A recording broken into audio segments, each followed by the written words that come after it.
এই যে কবর দেখতে পাচ্ছেন, এটি কোনো সাধারণ কবর নয়, এটা হলো বিবি সাহেবানীর সতী নারীর জীবন্ত কবর। ওখান থেকে দৌড়ে আসে, এখানে বসেছে, আল্লাহর রহমতে মাটি ফাটিয়ে ডেবে গেছে। এই 3 লোকের এক বিয়ে করে বাইরে হয়েছিল। যে আমাদের জগতে, এই জগতে, এই বয়সে এত সুন্দরী নারী আমরা কোনদিন দেখিনি। এটাই সে কবর, সতী নারীর কবর, এখানে জীবন্ত কবর। এর আসছিল সব হাতি ঘোড়ালে বিয়ে করতে বলে, আমরা যেটা গল্প শুনি যে বিয়ে করতে আসার পরে মেয়েটা তখন দৌড় আসছে মাঠ দিয়ে, বিয়ে বসবে না, তখন সব ঘোড়া নিয়ে হাতিলে পিছে পিছে দৌড় আসছে ধরার জন্য রাজাদের সব কর্মচারীরা। আসার পরে তখন এখানে আসছে, আসার পর মাটি 2 দিকে সরে গেছে, ও ভিতরে ঢুকে গেছে, যাওয়ার পরে মাটির আবলে অটোমেটিক বন্ধ হয়ে গেছে। সেখান থেকে এখানে আছে যে এনার বাবা আছে ওই কর্নারে, ওনার নাম জহির ফকির। দুই বাপ বেটি, তখন এই পুকুরটা ছিল একটা, এই পানির মধ্যে দিয়ে 2 বাপ বেটি হাঁটা যাচ্ছিল, আসছিল পানির উপর দিয়ে? পানির উপর দিয়ে। পানির উপর দিয়ে হেঁটেছে তো? পানির উপর দিয়ে। তো এরকম এনাকে কেরামতি আল্লাহ পাক রাখছে। আল্লাহ তাআলা ওনাদেরকে এমন কেরামতি দিয়েছিল যে ওনারা পানির উপর দিয়ে হেঁটে যেতে পারতো। হ্যাঁ, এই বিবি সাহেবানী এবং তার বাবা হ্যাঁ, পানির উপর দিয়ে খরম পায়ে দিয়ে হেঁটে যেত। হেঁটে যেত। অবাক করা ব্যাপার। এখনো মাঝে সাথে 2 বাপ বেটি হাত ধরে আসে, আবার হাত ধরে যায়। এটা আপনারা দেখতে পান? হ্যাঁ, মাঝে সাথে দেখতে পাই। আমি ডিবে থাকি যে রাত্রে, রাত্রে গভীর রাতে হেঁটে আসে না? রাত 12টার পরে। আচ্ছা, ওনার এই কবরটা কিভাবে এখানে হলো? কি হয়েছিল? কি আগে তো রাজা বাদশার আমল ছিল। হ্যাঁ, সেই সময় ওই পেড়ি মশা, মানে ওই সাইডে একটা রাজা ছিল, বাদশা শাহের নাম। আচ্ছা, ওই লোকটার একটা ষাঁড় গরু হারা গেছিল, 2টা চাকর ছিল খুঁজবে। তখন এই মেয়ের বাবার গরুর বাতানের সাথে ষাঁড়টা ছিল। ষাঁড় দেখতে আসে, ষাঁড় পাশে দেখে যায়, এখন কাছে যে রাজা মশাই, ভয়ে বলি না নির্ভয়ে বলি, যে আমাদের জগতে, এই জগতে, এই বয়সে এত সুন্দরী নারী আমরা কোনদিন দেখিনি। তখন ওই রাজা দেখতে আসা, জোর করে বিয়ে করবার চায়।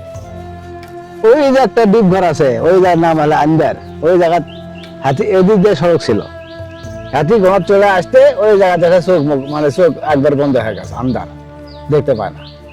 তখন এনাকে মা করে ডাকার পরে ওনারা চোখ দান পাবে।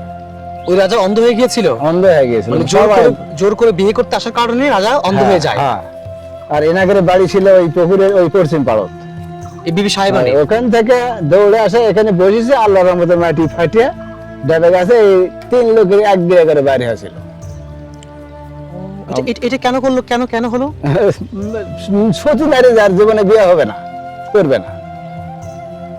উনি প্রতিজ্ঞা করেছিল কখনো বিয়ে করবে না। না, অনেক সুন্দর ছিল, কিন্তু সুন্দর হওয়ার পরে উনি প্রতিজ্ঞা করেছিল যে উনি সারা জীবন সতী নারী, সতী এবং কুমারী হিসেবে থাকবে, কিন্তু বিয়ে করবে না। হ্যাঁ, আল্লাহর ইঙ্গিতে নিজে নিজে একটা ধারণা করছে। তারপরে মাঝে সাথে বাড়ায় গেছে, সবার চোখে ভাগ্যে তো হয় না দেখার। তাহলে এটাই সেই জীবন্ত কবর না? এটাই জীবন্ত কবর। এটা কত বছর আগের ইতিহাস আঙ্কেল? বহু বছর, 300 বছর পার হয়ে গেছে। 300 বছর আগের ইতিহাস। এই যে এই কবরটা কে করে দিয়ে গেছে? ওই বাদশা শাহের সাই করে দিয়ে গেছে। বন্ধুরা, এই যে এলাকার প্রবীণ একজন মুরব্বী, ওনার কাছ থেকেও আমরা বিবি সাহেবানীর সেই অলৌকিক ইতিহাসগুলো জানার চেষ্টা করছিলাম। তিনিও আমাদেরকে বিবি সাহেবানীর সেই বিস্ময়কর অলৌকিক ইতিহাসটি বর্ণনা করে শোনালেন, এবং তিনি বললেন যে এটা কমপক্ষে 300 বছর আগের ইতিহাস। তিনি তার বাপদাদার কাছ থেকে এই গল্পগুলো শুনেছেন এবং সেই ইতিহাসকে তিনি আমাদের সামনে বর্ণনা করলেন। তিনিও বললেন যে বিবি সাহেবানী এবং তার বাবা, তাদেরকে আল্লাহ তাআলা এতই অলৌকিক ক্ষমতা দিয়েছিলেন, তারা সেই অলৌকিক ক্ষমতা বলে এই পুকুরের পানির উপর দিয়ে তারা হেঁটে যেতে পারত। এবং বিবি সাহেবানী তাকে, তিনি এতটাই বেশি সুন্দর ছিলেন, তার সৌন্দর্যে মুগ্ধ হয়ে এক রাজা তাকে বিবাহের প্রস্তাব দিয়েছিল, কিন্তু সেই বিবাহের প্রস্তাবে বিবি সাহেবানী রাজি হননি। তখন সেই রাজা, সেই দুষ্ট রাজা বিবি সাহেবানীকে জোরপূর্বক বিয়ে করতে চেয়েছিলেন, এবং তিনি যখন বিবাহ করার জন্য তার সেই ঘোড়সাওয়ার নিয়ে তিনি যখন রওনা হয়েছিলেন এই এলাকার উদ্দেশ্যে, তখন এই এলাকাতে পৌঁছানোর আগেই সেই দুষ্ট রাজা অন্ধ হয়ে যায়।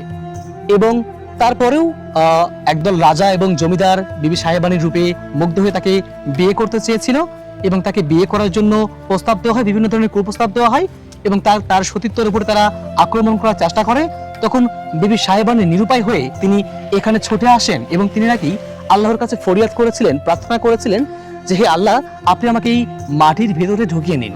এবং তখন আল্লাহর রহমতে এই মাটি নাকি দুভাগে বিভক্ত হয়ে যায়। মাটি দুভাগে বিভক্ত হয়ে যাওয়ার পরে সেই মাটির ভেতরে বিবি সাহেবানী ঢুকে যায় এবং সেদিনই বিবি সাহেবানীর জীবন্ত কবর এখানে রচিত হয়। আর সেই ইতিহাসটি এখনো এই এলাকার মানুষের মুখে মুখে রয়ে গেছে, যে ইতিহাসগুলো এলাকার স্থানীয় বাসিন্দারা আমাদেরকে জানাচ্ছিলেন। তবে এই ইতিহাসের সত্যতা কতটুকু আমরা জানি না। আর সবাই বলছিলেন এটা লোকমুখে প্রচলিত গল্প। এলাকার মানুষজন এই ইতিহাসকে তারা জেনে এসেছেন এবং তারা ইতিহাসকে তারা বিশ্বাস করেন এবং এই জায়গাকে তারা শ্রদ্ধা করেন। আসলে খুব ওলি আল্লাহ মানুষ। তার মানে এখানে প্রচলিত যে ঘটনাটা, এটা কি সত্য ঘটনা? হ্যাঁ, সত্যি।